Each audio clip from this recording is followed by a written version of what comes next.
Hello friends, आज हम बात करेंगे टाइम के बारे में। देखिए, द टाइम इज़ गॉड। हम माने ना माने, क्योंकि एक्चुअली हमारी कंडीशनिंग ऐसी है कि हम समझते हैं कि टाइम जो है बहुत छोटी चीज़ है, पर नहीं, टाइम दुनिया की सबसे बड़ी चीज़ है। ये मेरा पर्सनल बिलीफ नहीं है। आप जो बड़े बड़े फिलोसोफर रहे हैं उनके सुन लीजिए, उनके काम को पढ़ लीजिए एक बार, उनकी बुक्स वगैरह, आपको पता चल जाएगा कि टाइम कितनी वैल्यू रखता है। मैं ऐसा क्यों बोल रहा हूँ? क्योंकि समय होता है हर आदमी के जीवन में, अच्छा या बुरा होने के लिए। कभी समय अच्छा होता है, कभी समय बुरा होता है। और समय कांस्टेंट क्यों है? क्योंकि ये कभी वापस नहीं आता और ये कोई नया पुराना कुछ नहीं होता। टाइम हमेशा टाइम एक सा है। ये 1000 साल, 2000 साल, 10,000 साल पहले भी यही टाइम था, आज भी वही टाइम है और कल को भी वही टाइम रहेगा। क्योंकि समय को हम ना बदल सकते हैं, ना समय को हम चेंज कर सकते हैं। जो भी यूनिट्स हमने टाइम की बनाई हैं वो टाइम की as per the experience and all हमने वो बनाई है। बट जो टाइम है वो बिल्कुल वैसा ही है जैसा था। अब जो है लोग टाइम को क्यों वैल्यू नहीं देते इतनी, या कुछ लोग टाइम को वैल्यू क्यों देते हैं? देखिए, जो मेरा पर्सनल तरीका है समझने का, या मैंने जो एक्सपीरियंस किया है, वो ये है कि समय जो है, जब आप समय को वैल्यू नहीं देते तो समय आपको वैल्यू नहीं देता। यही वजह रही है कि जो लोग आज इधर या तो असफल हैं, या उन्होंने बहुत कुछ नहीं किया अपने जीवन में, वो बहुत कुछ करना चाहते थे लेकिन समय कहीं और लगा दिया। जहाँ समय लगाया जा सकता था वहाँ पे समय नहीं लगाया, समय कहीं और लगा दिया। ऐसा क्यों? ऐसा इसलिए है क्योंकि कई बार हम ना इन्फ्लुएंस हो जाते हैं बहुत सारी चीज़ों से, या कई बार हम 1 से 2 से या 3 से ज़्यादा चीज़ें जो हैं शुरू कर देते हैं अपनी लाइफ में। वो बेसिकली हम सब करते हैं। हमें लगता है कि कुछ लोग नहीं करते, बट मोस्टली लोग करते हैं। बहुत ही कम लोग हैं जो नहीं करते, क्योंकि सबको कीड़ा है कि मैं बहुत सारा कुछ कर लूँ, मैं इस जीवन में सब कुछ बन जाऊँ। लेकिन ऐसा नहीं है, ऐसा होता ही नहीं है, ऐसा हो नहीं सकता। फिर क्या करते हैं हम? जो समझदार लोग होते हैं, जिनके पास कोई ट्रेनिंग होती है, या जिनके पास समझो कोई मेंटर्स होते हैं, तो वो क्या करते हैं कि कुछ चीज़ें अब करते हैं, कुछ चीज़ें फिर करते हैं, कुछ चीज़ें फिर करते हैं। वो बेसिकली क्या करते हैं कि एक टाइम फ्रेम बना लेते हैं, उस टाइम फ्रेम के हिसाब से वो काम करना शुरू करते हैं। यह तरीका है एक्चुअली काम करने का।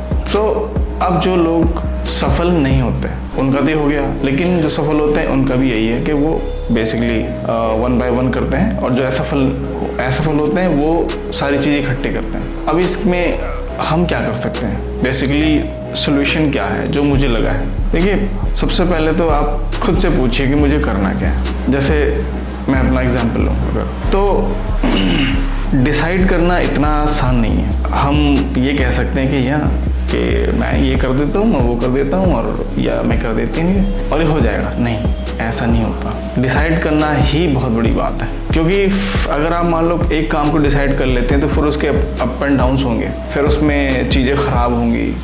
वो एक्चुअल में तोड़ के रख देती है इंसान को। जो इंसान आज 10 कदम चलने को तैयार है, वो शायद कल को 1 कदम भी ना चल पाए। कई बार तो दिमाग इतना एग्जॉस्ट हो जाता है, या मान लीजिए कई बार जो है इतना कुछ बर्बाद हो जाता है सब कुछ कि आप नहीं कर पाते हैं। तो उसमें फिर क्या किया जा सकता है? देखिए, या तो हम रीट्राई करें, रीस्टार्ट करें, ये ऑप्शन है, या फिर हम उसे कुछ दिन के लिए होल्ड करें और कुछ और ट्राई करें। लेकिन बेसिकली हम अगर रीस्टार्ट करें सो ज़्यादा बेहतर है, क्योंकि अगर हम रीस्टार्ट करते हैं तो हमें पता है एक्चुअली कि हमने पहले क्या किया था, तो हमें पता है।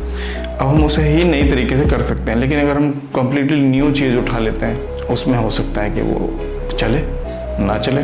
तो मेरा कहना है मतलब सिर्फ इतना ही है कि समय को समझना उतना ही ज़रूरी है जितना कि हम बाकी चीज़ों को समझते हैं। ओके, तो बस आज का मेरा इतना ही कहना है। और चैनल का नाम सेम है मेरे नाम पे ही, ज्वाला सिंह, और सब्सक्राइब कर लीजिएगा। अभी तक कोई सब्सक्राइबर नहीं है, because it's new, I understand very well. So I am not saying that definitely कि यही चीज़ ऐसी है कि हम किसी को फोर्स नहीं कर सकते, और मैं बिल्कुल ऐसे कर भी नहीं रहा हूँ कि नहीं यार प्लीज़ यार ये ना, कोई प्लीज़ नहीं। If you like it fine, if you don't like it it's fine.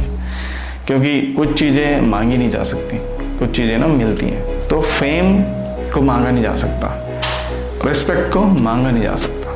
ये दोनों ही चीज़ें जो हैं आपके काम पे डिपेंड करती हैं। हो सकता है मेरा काम ऐसा ना हो सकता है कि ये काम बाद में ठीक लगे, लोगों को अभी ना लग रहा। और वैसे भी ये दिखावे की दुनिया, मैं दिखावे से बहुत दूर हूँ। अब किसी को क्या लगता है नहीं लगता, इट्स फाइन, जो भी जिसकी इच्छा है वो समझ सकता है। तो मैं ज़्यादा तड़क भड़क में इधर उधर में बहुत कुछ VFX और ये सब करना मुझे खास पसंद नहीं है। पसंद का मतलब ये है कि अब या तो आप बहुत सारा समय बर्बाद करो, जिस समय को हम कहीं और लगा सकते हैं, और उसमें ही क्या ही हो जाएगा ऐसा। सो एनीवेज, मेरा कोई इसमें पर्सनल कमेंटिंग नहीं कर रहा हूँ मैं किसी पे, जिसका मर्जी है वो वैसे कर सकते हैं। तो आप प्लीज़ सब्सक्राइब कर लीजिए, कमेंट कीजिए, let's see how it works and we will try to do something for this world.